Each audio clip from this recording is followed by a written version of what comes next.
আমাদের খাবার কি তার সন্তানের, সবাই চায় যে সন্তান যে খাবারটা পছন্দ করে তাকে সেটা খাওয়াতেই। তো হ্যালো, আসসালামু আলাইকুম সবাইকে। আসলে বাবা মার কাছে গেছি, বাবা মা আমি যে জিনিসটা পছন্দ করি খাওয়াবে না, সেটা কখনো হয়? কখনোই না। তো আমি পছন্দ করি পাঙ্গাস মাছ। শুধু আমি না, আমার ভাইও, 2 ভাই বোন আমরা একই।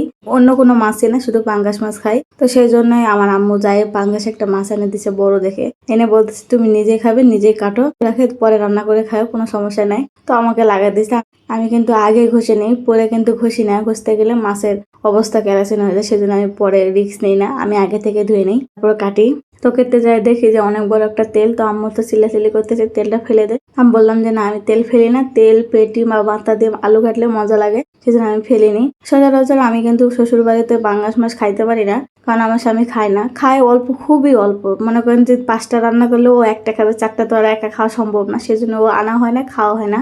শুধু খাওয়া হয় নানা শ্বশুর বাড়ি থেকে যখন গালা থেকে মাছ আনে তখন খাওয়া হয়, এছাড়া কিন্তু খাওয়া হয় না। সেই জন্য আম্মু বলতেছে যে না, আমি এটা যেহেতু এই কিনে আনি মাছটা খাই, মন ভরে খাবে না। এই সময় তো জামাই নাই, জামাই আসলে তো খাবে না, সেই জন্য কিনে আনছিল।